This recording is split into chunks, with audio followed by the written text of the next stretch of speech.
Hello everyone, welcome back to SwitchUp. We're going to take a look at the second half of July for Nintendo Switch 1 and 2 releases. The best ones, the ones that interest us, and also a few more obscure titles. Yeah, we're going from around about the 16th of July up until the end of that month, of course, to see which games are coming out for both consoles and whether they're worth your time and money. So which games are coming out for the rest of this month? Well, let's find out.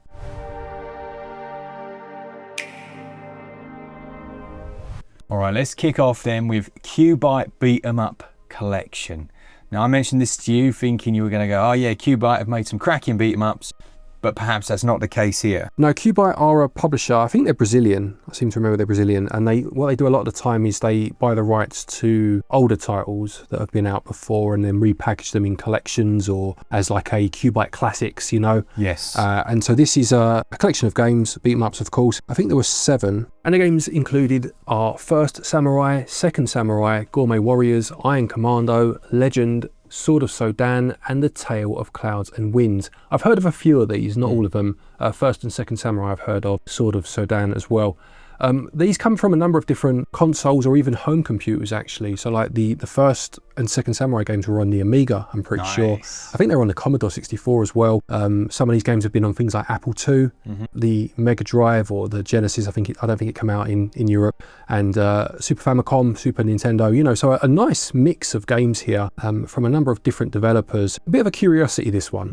You know, I couldn't attest to the quality of these games. I've heard of a few of them, as I said, but I love my beat 'em ups and I'm quite happy to put faith in any release and see how it goes, because I'll find some element, some crumb of enjoyment in any of them, you know. But I do like what QUByte do with these classic releases. Yeah. Well, how much is that one, do you know? That one will cost you £17.99 and that's a Switch 1 release, I believe, and that is out on the 17th of July. So it's quite a long experience. I think it's around about 15 hours, but I just like the idea of building up a village on the back of a giant monster's back. It's got Xenoblade vibes. Yeah, Xenoblade, absolutely. Yeah, I do. I love a sort of town building, village building, I guess, in this one. And anything they can do to differentiate themselves, it instantly gets you intrigued, doesn't it? You know, and putting it on the back of a massive behemoth creature floating through the sky is certainly that. Instantly. As we say, it launches on the 17th.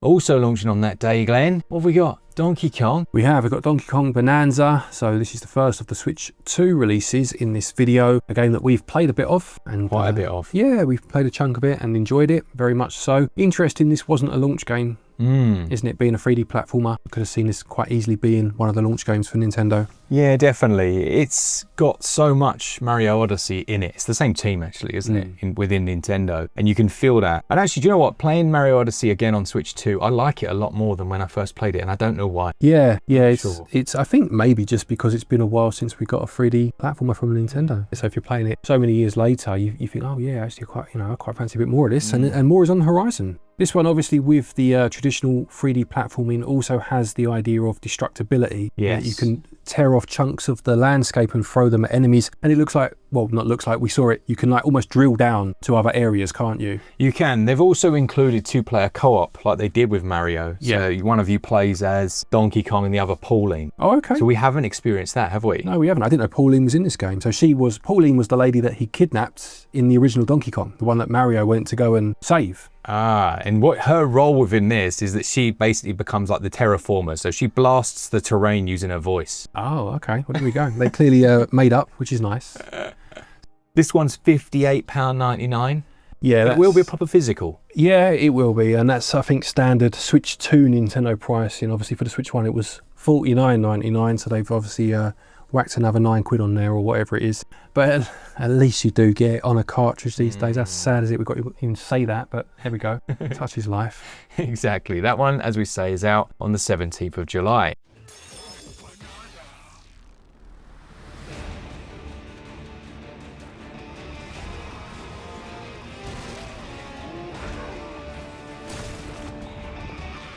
Next up, we got that Shadow Labyrinth game. Looks interesting, doesn't it? Yeah, this was shown in the Switch 2 reveal, wasn't it? you know, alongside another load of games. And this is from Bandai Namco and is a Metroidvania starring Pac-Man, basically, isn't it?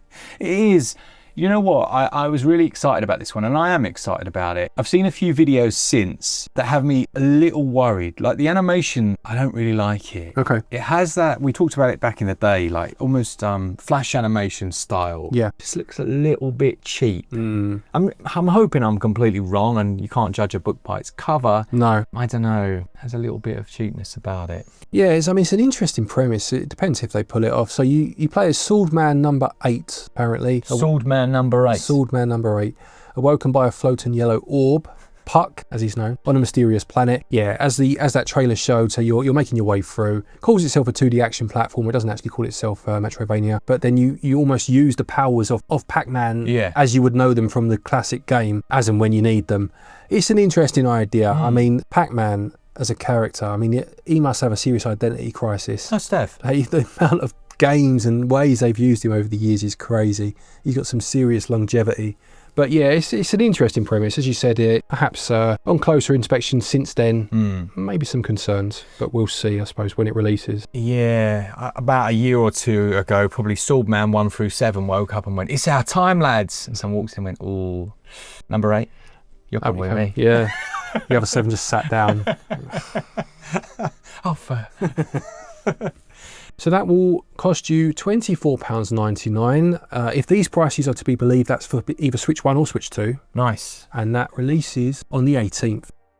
After that, we've got Monument Valley 3. The Monument Valley games are quality. I played these first on mobile, probably like most of you here, and then they released 1 and 2 on Switch 1 with the promise of 3 to come. They're puzzle games where you rotate the world to solve the puzzle. It creates those illusionary pictures almost that then actually make bridges. Who is that artist? Is it Escher? MC Escher. MC Escher, isn't it? Yeah. I usually used to chuckle about that because obviously an MC back when we were kids was like, you know, brup, brup. Yeah, you had MC Hammer. MC Hammer. And then MC Escher. MC Vapor. I almost started rapping then. Almost. You were almost in for a treat. I bet I was. But Monument Valley 3 looks like more of the same, and that's not a bad thing. I think it's a series that just feels good to play whenever you do. Yeah, and it's a nice, I would say the Switch is a nice setting for it. Obviously, it's got mobile roots, or certainly the first 2 have anyway.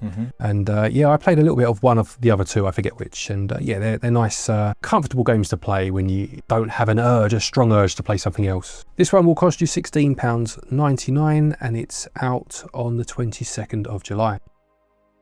Then we have WWE 2K25, which is, it's coming to the Switch 2 only. So you won't be buying this on the Switch 1, which is probably for the best, especially after the last outing on Switch 1 for, was it 2K18? The first outing, wasn't it? First, about the last. Yeah. Certainly the first. Disaster, wasn't it? It was, it was some kind of something, wasn't it? But this one is a sign of the times again in a positive way, because it's the full release. You know, it's the full version that's available elsewhere that's going to be available. And I think a lot of people are very happy about that. It's looking, if you're a wrestling fan, it's looking good. Look, I was a massive SmackDown fan in the PlayStation days. I loved it. I thought it was an incredibly good game. So I was quite sad when 2K18 was so bad. I was like, okay, I can avoid that probably forever. And now we have a game coming that actually looks pretty good if you're a wrestling fan. I don't know any of these people though. Honestly, mate, if you asked me to name 5 wrestlers from the whole of history, I'd be giving you Ultimate Warrior, right? Hulk Hogan. You can see my time period now. Yeah. Andre the Giant, the ones that had the red shoulder pads with the black spikes on. Yep. Don't know what they were called.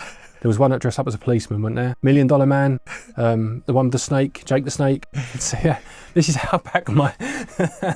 I've never been into wrestling. I mean, I can't really say much because it's, I was like 15 when I last, maybe 10, 15 when I last watched it. The Swanton Bomb, remember that? No. The Rock and Sock Connection. No, The Undertaker. The Undertaker. Kane. That was something to do with The Undertaker. Sweet Chin Music. Don't know what that means. Never heard of it. These ones, I haven't got a clue. 73 gigs to download. Great. This one. And this is the problem, isn't it? Like, honestly, when they announced the internal storage of the Switch 2, I just assumed they were going to compress the absolute living daylights out of all these games. How wrong was I? Like, 73 gigs. Do you know what the worst part is? They probably have. Yeah. It's probably 150 gigs on PlayStation. Holy smokes. Well, if you are interested, it's out on the 25th for the Switch 2, as we said. But you can go ahead and get yourself the Bloodline edition for 120 quid. Sign me up. And you get it 3 days early. That is just unbelievable. 120 quid. The Bloodline, it takes your blood. Ridiculous. Sorry, everyone. If you're wrestling fans and like your head's just dropped, you're like, oh, Mark and Glen don't. No. It's just 120 quid. Come on. It's over double the price. No, I'm sorry. No, I'm not having that. I'm not having that.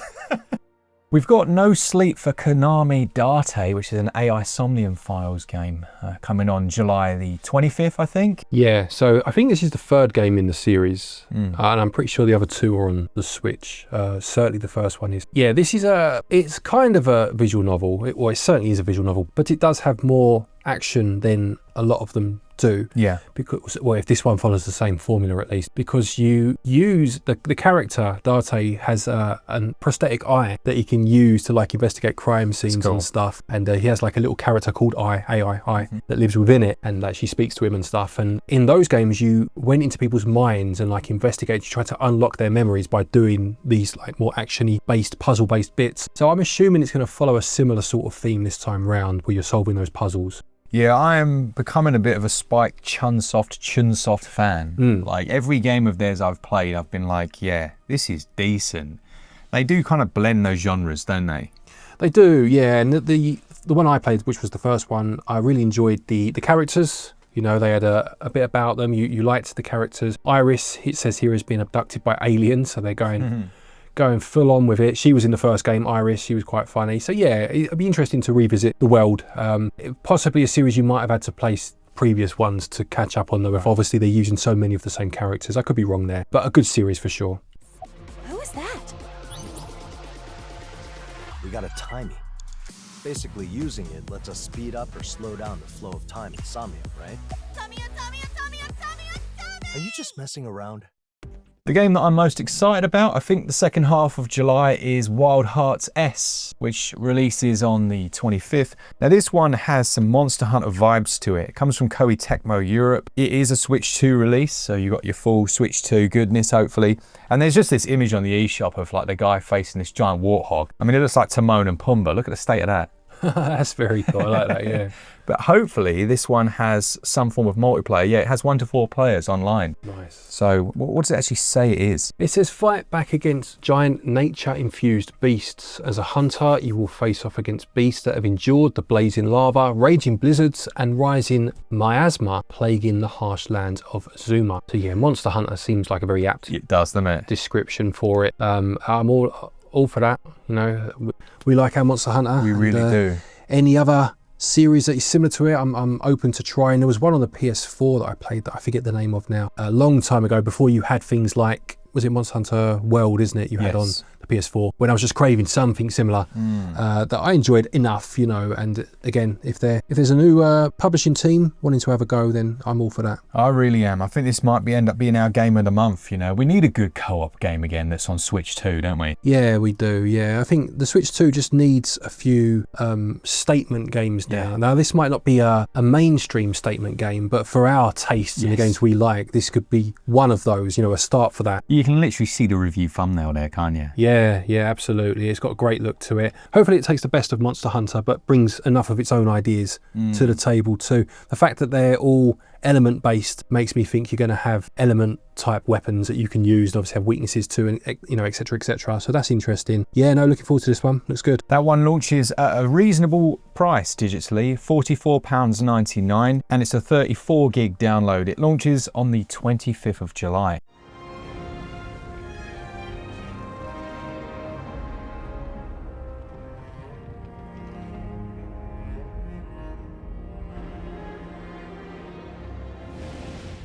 Following on from that, we've got Tales of the Shire, The Lord of the Rings, something. I mean, Bilbo life sim.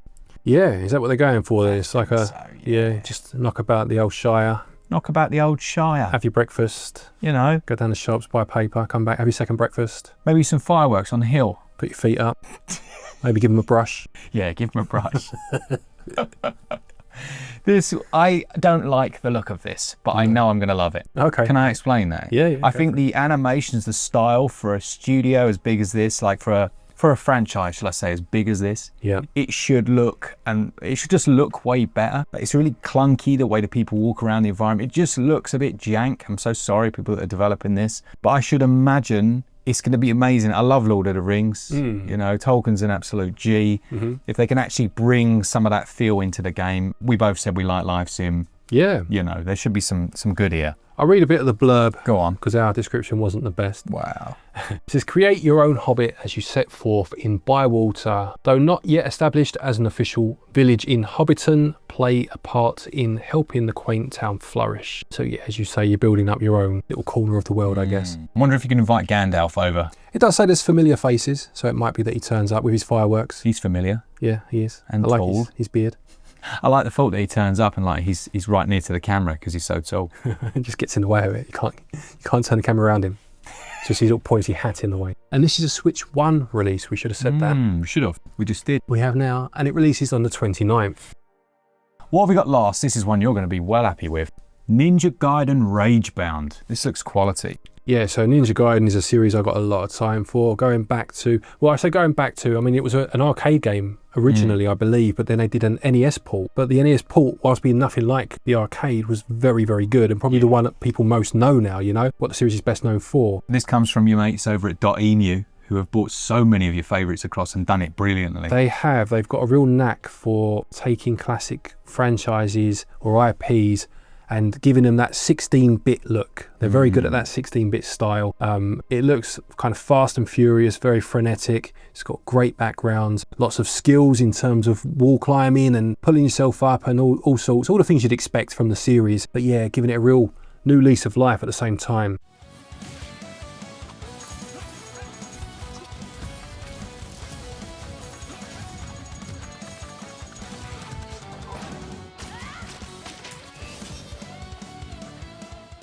So that's it for, well, this video. Let us know in the comments which ones you're looking forward to. Yeah, if we have not mentioned one, just put it in the comments. Tell us why you're looking forward to it and let other people know it's coming as well. That's what the comment section's for. Thank you to our Patreons, our members, all of you that enjoy the content. For all things Switch all the time, keep it Switch up. Cheers, guys. See ya.